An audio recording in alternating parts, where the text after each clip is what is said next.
Well, we can't have a show called Mission California without actually visiting a real mission. And boy, we got a special one for you today because it's the very first mission created in California under the guide, of course, by Father Junipero Serra.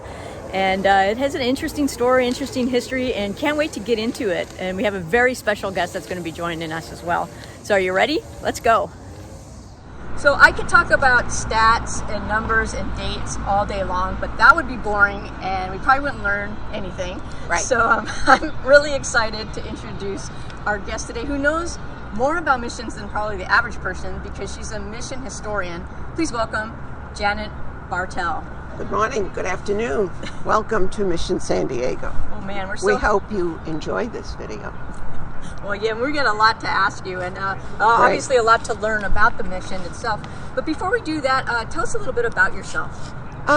When I first joined the mission in 1981, I was volunteering to be a dosen at the Museum of Natural History in San Diego. And then as a parishioner here, I was walking around the grounds and I'm going, I know nothing about this place. So I noticed that the fourth grade students were coming and there was nobody here to guide them around. And I thought, why am I telling people about dinosaurs and skunks when I don't even know the history of my own parish? So I contacted the pastor and he said, I would love it if you would start a docent program here. So that began the docent program. And initially, when we started, we would just gather information that we could find from books that were written. And then over these first few years, we found out there is so much revisionist history out there that we have to start concentrating on documented studies. And so very early on, maybe 5 years into it, we started only using documented information that we could go back into the many, many letters and many, many inventories that were available talking about mission history. I've been the volunteer historian pretty much all throughout the years. Well, you've really committed your life to this. It's very passionate. It's inspiring, especially for kids out there who might be interested in something or have a passion about something, right, that you can really turn that passion into something useful or something that educate people with.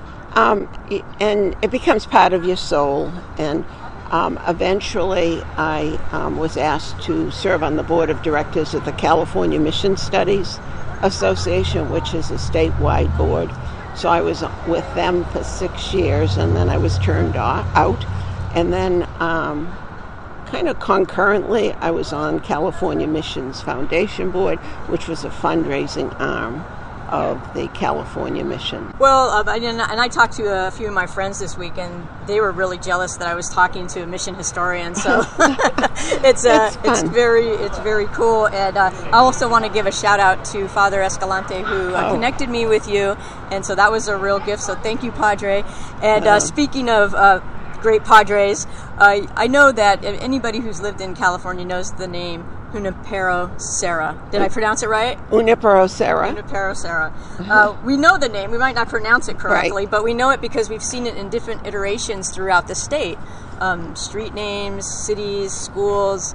But while we recognize the name, we probably don't know too much about the person. Can you tell us about Father Serra and what kind of person he was? Right. Father Serra was an amazing man. He was born in 1713 in Petra de Mallorca. And he was very sickly as a child. He came from a very poor farming family. He had one sister. His lifelong dream was to become a Franciscan because so many of the churches in his area were named after Franciscan priests. And but they said, you're too sickly, you're too small. You know, Franciscans are what we call a mendicant order. They're a begging order. They go from place to place, giving out whatever food they have and giving everything they had to the poor. And but he was more persistent than he was sickly. So eventually they let him become a Franciscan, and he went on to become a very learned man. I think that's something people don't realize about him. He had a doctorate degree. He taught at the university in Spain before he left the Lulean University. And he was extremely well-versed. He was extremely charismatic. He was extremely humble. And he decided that he really wanted to bring Christianity to the New World, which at that time for Spain, they were exploring this part of the world, hence New Spain, which is what we call Mexico, and which is now Mexico, and Alta California. So it was Baja California and Alta California. So when he was 35, almost 36 years of age, in 1749, he sailed to Mexico, New Spain. When he first arrived, he was bitten on his left leg by a very virulent form of mosquito called a zancudo, which eventually left him with a very bad limp. Franciscans wore, at that time, gray robes. They were made of heavy wool. And all of the roads that he was taking were just dirt roads. So walking in dusty dirt roads with this long gray robe and having an infected sore, he was always scratching. And eventually it became so badly infected that it left him with a bad limp all of his life. You know so much about all the missions as a mission historian, obviously. What fascinates you the most about Mission San Diego Alcala? Many people, again, don't realize. First of all, we were first established on what we call Presidio Hill now, 6 miles west of this present location. Now, when the soldiers had already arrived April 12th, before the expeditions arrived, after Father Serra arrived, let's say, the end of June, and they began to set up the mission compound in earnest, but on the Presidio Hill. It was a very difficult place as far as soil and water was concerned. So what fascinates me is the fact that the first seeds of agriculture were planted at Mission San Diego.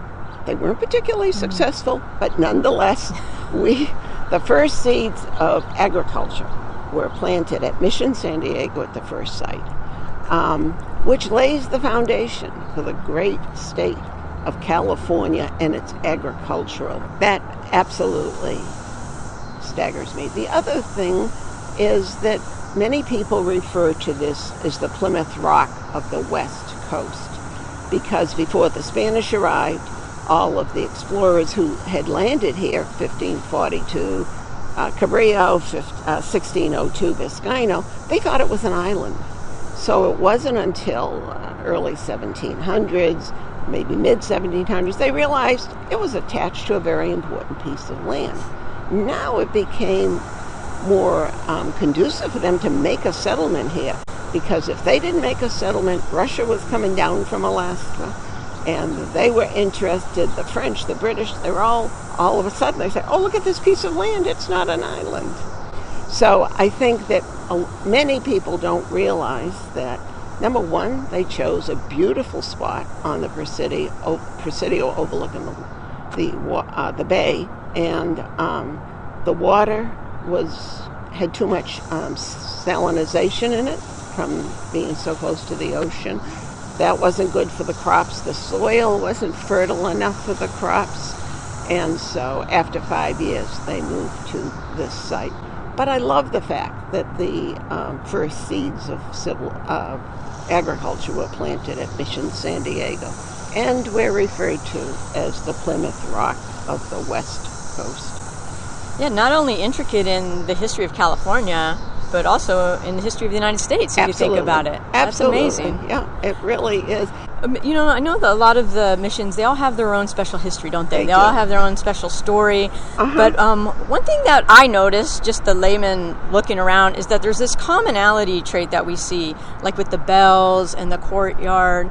Can you tell us and probably a ton more that I don't know anything about, but can you tell us the significance of those similarities and why was that important? Well, the beginning of El Camino Real, of the King's Highway, begins here and it ends 600 miles north of here in Sonoma at Mission San Francisco de Solano. That's the most northern mission. All of the missions were eventually set up along El Camino Real.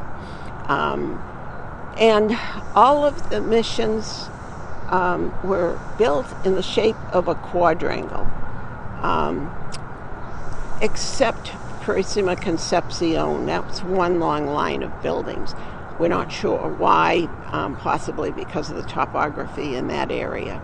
But the church would be the church building would be the largest on the site because of its importance to the Padres. And on one side would be a courtyard with a fountain, and that's where the water would it would be a cistern for the water. On the other side would be a garden area for meditation.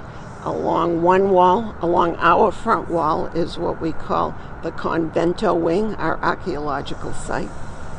And that was pretty typical because constantly new padres were being sent up from New Spain to staff the missions. So they would probably was a bell of some kind 2 miles outside of the mission, and you could hear it. No traffic in those days. And so they would know, we're going to get guests tonight, And then they would ring another, probably a mile out. And then the visiting padres would stay in the Convento Wing. So that's usually in the front, which would be a kitchen, which would be quarters for them to stay. A greeting room would be there. And a library. I know it's hard to believe, but I was born and raised in California. Even though I butchered the name of Father Serra, I'll just keep calling him Father Serra. But I grew up in the schools, and I know that the missions were such a big part, or are a big part of our history here. It's part of our school curriculum, and we all remember as kids building the models out of sugar cubes and popsicle sticks. I don't know if they still do that, but yeah. I'm jealous. I never had that. My mission was Mission San Diego. I remember in third grade. Do you still have the model? Oh, no way. It was sugar cubes. It's long gone. But one part of history that we didn't learn about, that wasn't part of our curriculum at the time, and I'm a lot older than a lot of people watching, but we never learned about the treatment of the native people here, and some of the things that have come to light over the years about the treatment of their culture and maybe the diseases that were introduced by some of the Europeans coming in. What do you tell people when they bring up that kind of like that side of history that's been kind of swept under the rug for a little bit? Or just the opposite. I always find it cyclical. All of a sudden, people will be all upset about it, and then it just kind of goes away. And then over the years, some people want to romanticize the missions too much. And then there's other people who want to vilify the missions. In the beginning, when they were still on Presidio Hill, there were problems, not major on Presidio Hill, but with the interaction with the soldiers. The soldiers had the big leather jackets. They were carrying the weapons and stuff like that. The native people were not used to seeing, number one, any kind of cloth or leather. The Native Americans were afraid of the military. Our second pastor, Father Luis Jaime, said, I want to move the mission away from the military. I only need 2 of them. I don't need 20 of them.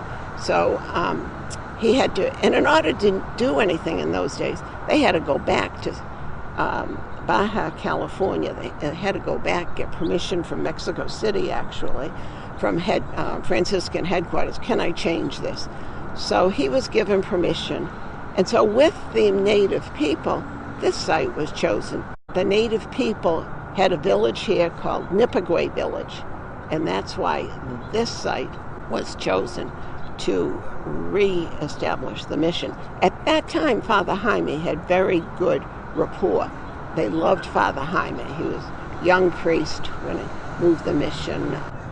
One night, a year after he established it, they came here in August, a year the following November 5th, 1775, there was a huge raid here. The Native Americans, 600 to 800 strong, came to the mission and were raiding it. Now you have to remember that the native people had no strong sense of ownership. So, if you have that camera, I'm just going to take it from you and you can take something from me. They weren't like us, that this is mine, that's yours. And so, and the Franciscans understood that. They don't have a strong sense of ownership, so don't put, our values on them because it's a different culture. Anyway, so they started looting the mission, and they were taking chalices, and they were taking, cloth and things out of it. And a lot of people feel that they came just to kill the pastor. I don't see that in the documents I read. I see that they wanted the stuff, and there were always open fires at night. It was November, probably cool. One of the fires, I believe, just caught fire, and all of a sudden they had to go into defensive Is that on mode. this site? This site? Oh, Right. wow. Where that cross is? Oh, okay. Father Jaime woke up because his quarters were right by that area, and his love God, my children, is what he, ama a Dios in Spanish. He would run out to them, and he ran out to them, and they stoned him because they were afraid of the military, who they knew were just 6 miles down the road. And so they killed him, and then the mission was on fire. And a lot of people say they set it because there was another priest there, Father Fuster, and he wrote a detailed report the next day, and he said, I just woke up and they had set the fire. And I'm going, wait a minute, if you just woke up, how do you know they set it? You're like an investigator. Right, it's like, Yeah, makes sense. When we're training the dosens, I'm saying, don't put words or thoughts into the native people. Now, we can't talk about the missions without talking about the native people who were here when the Spanish arrived. Now, throughout California, there are different bands. The ones in San Diego were called Kumeyaay, but occasionally you'll see them called Degano or Mission Indians or Ipai Tipai. And according to the Native Americans that we work with, they lived what they considered an idyllic life here. And I mentioned it a little bit before. They had what they felt they needed. And so they were still hunters and gatherers. They had never planted seeds before, but we talked about they were great at propagating what grew wild. They were able to gather seafood. But the Spanish could not have survived without the native people teaching them how to do things. And the Spanish, in turn, would teach them the ways of civilization. The Spanish had to teach them, or wanted to teach them, how to make the adobe structures. But the native people, so many people call them Stone Age, and that's an insult to the native people who are here. They were extremely intelligent people. They survived for thousands of years on desert. And sometimes I think they don't get their proper due. And I think that we work very closely with one specific American Indian, Kumeyaay, and you have to come together. You have to understand each other's differences. Well, thank you for sharing that part of history with us, and definitely we won't forget about the indigenous people that were here. They were It's great. an important part of the story, important part of history Right. in California. It really is. Mission San Diego, like a lot of the missions, I would imagine like most of them, are more than just beautiful landmarks, Right. like you said, where you can come and visit and bring your family. They're active working schools and churches, and in fact, I hear there's a wedding here today, which is is it? awesome. We'll get out of here before the wedding party comes in, but Well, why do you think that it's so important that these missions continue to stay active, to stay serving the communities?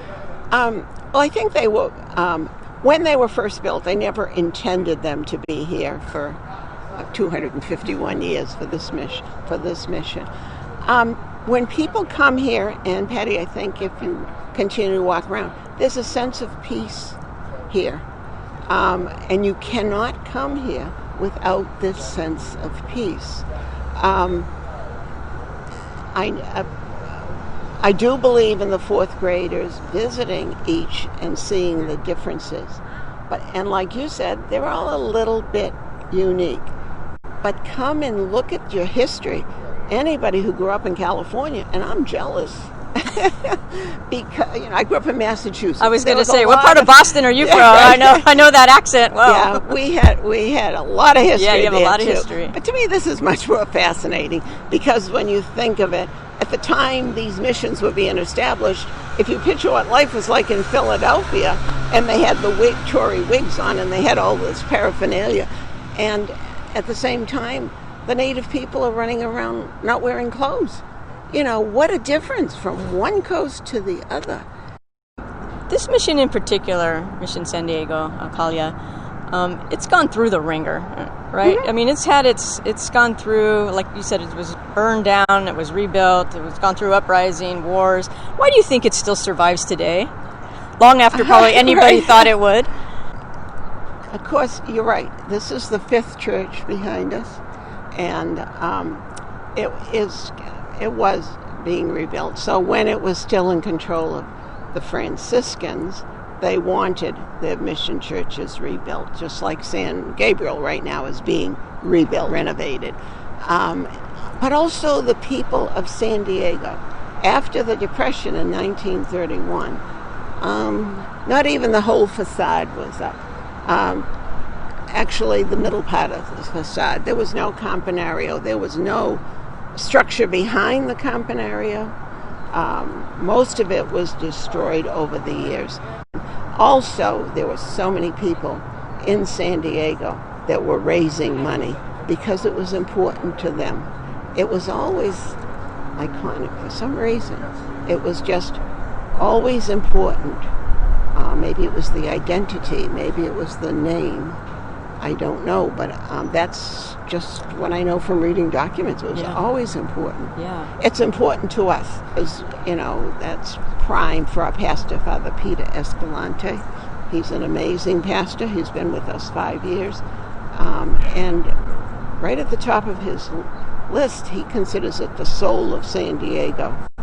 And he works hard to ensure that the grounds are kept up, that any disintegration of the walls are taken care of. We can certainly tell. I mean, it's a beautiful property, and as the first mission in California, of course, this is the start of El Camino Real, like you said. Right. It's on my bucket list to do the Camino Real.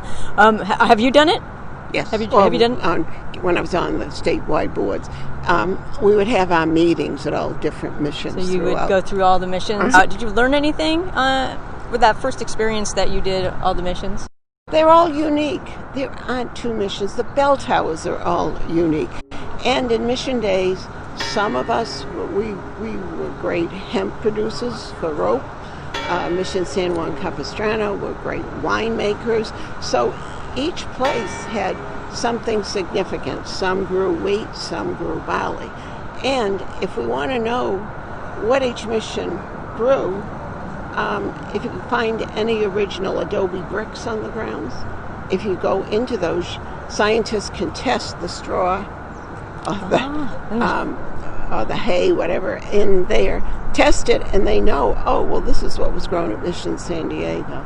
You said a little while ago, Patty, you can't walk anywhere. I mean, we're in Mission Valley, right? Exactly. We're in Serra Mesa. I mean, Junipero Serra High School. You can't go anywhere here that it's not named after the mission. So it's been in the soul of a lot of people. It's in my soul. And, there's something about it. Janet Bartel, thank you so much for taking so much of your time to talk with us and educate us. It's beyond valuable. We'll never forget it. And Great. Thank you so much. I hope I could call on you again when I'm looking Anytime. at some other missions. Yeah.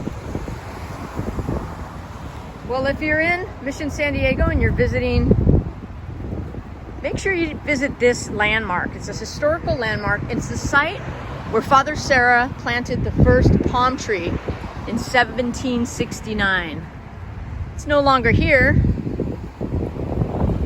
They do have some stand-ins, California date palms. And what people don't know is that palm trees aren't really native to California. They came in from places like Spain, Mexico, Egypt, as far away as the Canary Islands, actually. Only one palm tree is native to California, and that's the California fan. You know, there was actually two palm trees here for a long time, and then one was diseased and fell down. The other one in 1957, I believe, was actually taken down because it was dead. It lasted a long time, right? Almost 200 years, pretty much. So, pretty cool.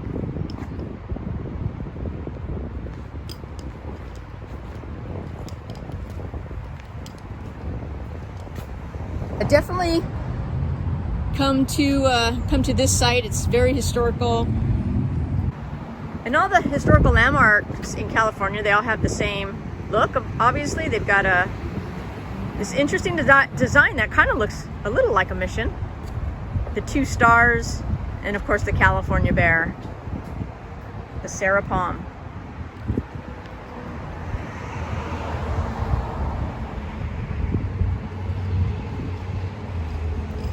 And Presidio Park, right down the road from the museum, the Father Serra Museum. Pretty cool.